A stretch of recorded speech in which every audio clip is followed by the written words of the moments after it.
Hello everyone, I am Kushagra Mahajan, a researcher at TCS Research, New Delhi, India, and today I am going to be presenting my work on Meta-DermDiagnosis, few-shot skin disease identification using meta-learning.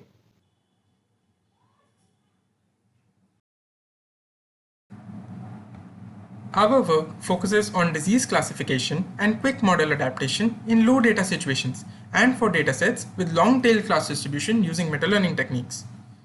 The specific techniques that we have used in our work are the gradient-based Reptile and the distance metric-based prototypical networks. We have evaluated our approaches on three publicly available skin lesion datasets, namely the ISIC 2018 dataset, the DERM7PT, and the SD198 datasets.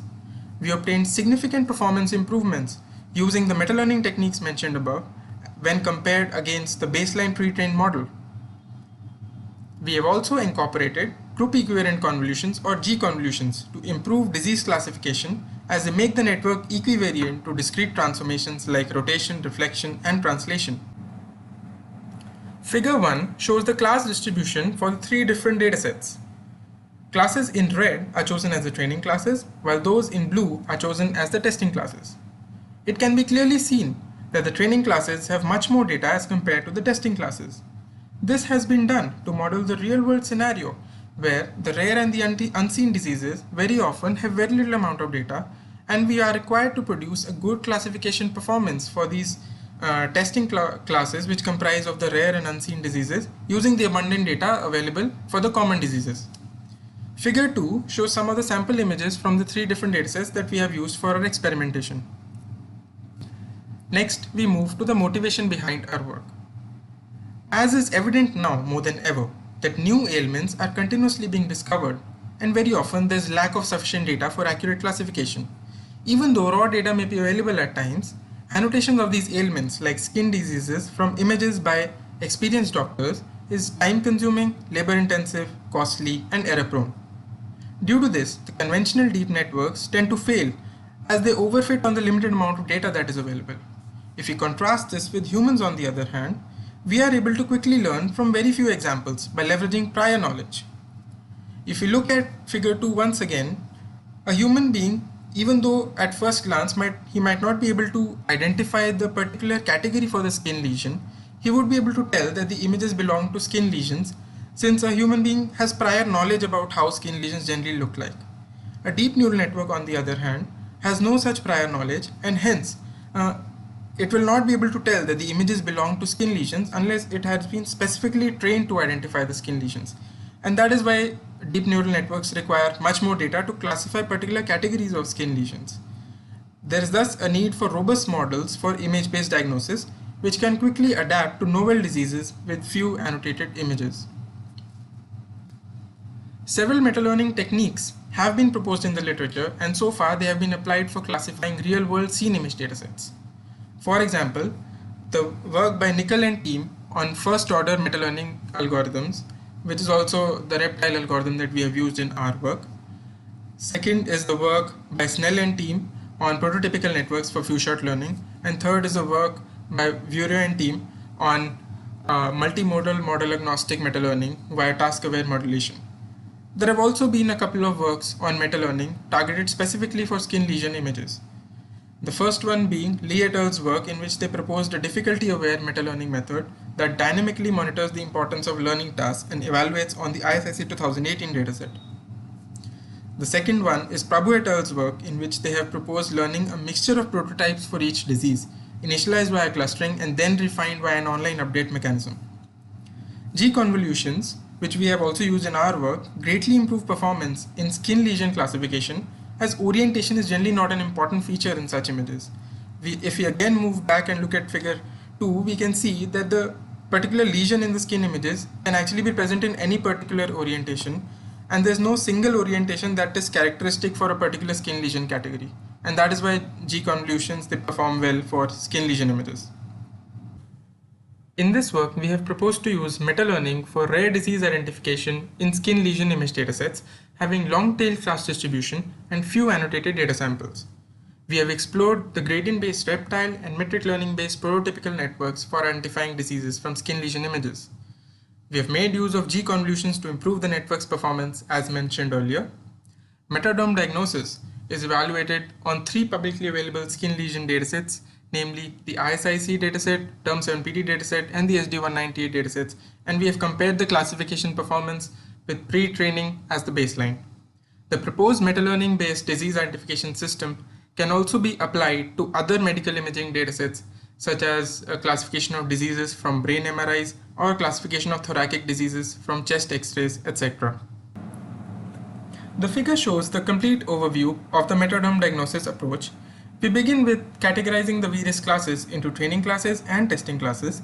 The training classes are used as input to the meta-training stage, where Reptile or prototypical networks is used to determine the optimal parameters theta for the network. These parameters theta are then used as input to the meta-testing stage. At this stage, the testing classes are used to create the meta-test tasks.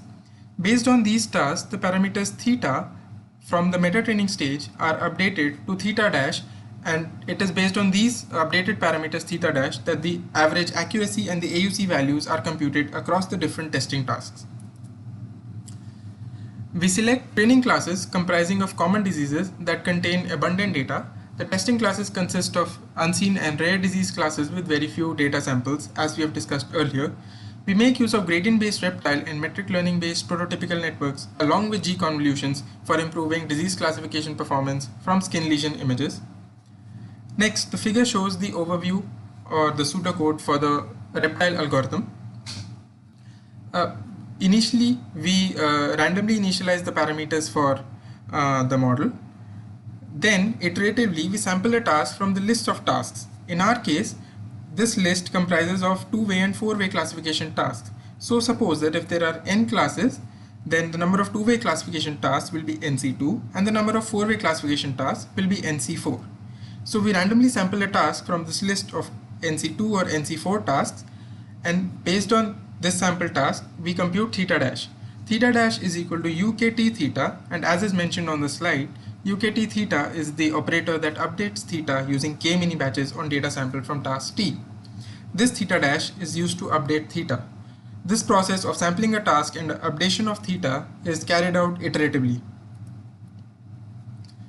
The figure shows the complete pipeline for the gradient-based meta-learning algorithm like Reptile, which begins with the initialization of the parameters theta naught, and then we sample tasks n times, and based on the sample task, the values of theta are updated from theta 1 to theta n. This process is repeated for d iterations till we arrive at a parameter theta dash from the meta-training stage. This theta dash is then used as input to the meta-testing stage, where the meta-testing tasks update this theta dash into a theta final, and this theta final is then used for computing the average accuracy and the AUC values on the meta-test task. Two-way classification tasks are performed for the three datasets. In addition, for SD198, we also perform four-way classification tasks since this dataset has a large number of classes. We query 15 images from the meta-trained dataset during the meta-training stage, and hence training is 15 shot. During meta-testing, k-shot fine-tuning is performed, and in our case, k is 1, 3, and 5 for 1-shot, 3-shot, and 5-shot fine-tuning respectively. The final inference is performed on the entire testing split of the classes in the meta-test task. Next, we move to prototypical networks, which use an embedding function fy to encode each input, which in our case is an image, into an m-dimensional feature vector. Once this is done, we now need to find the prototype feature vector for each class k belonging to C. This is done using the set of examples belonging to that particular class. In our case, the prototype vector ck is equal to the mean of the embedding vectors for all the examples belonging to a particular class.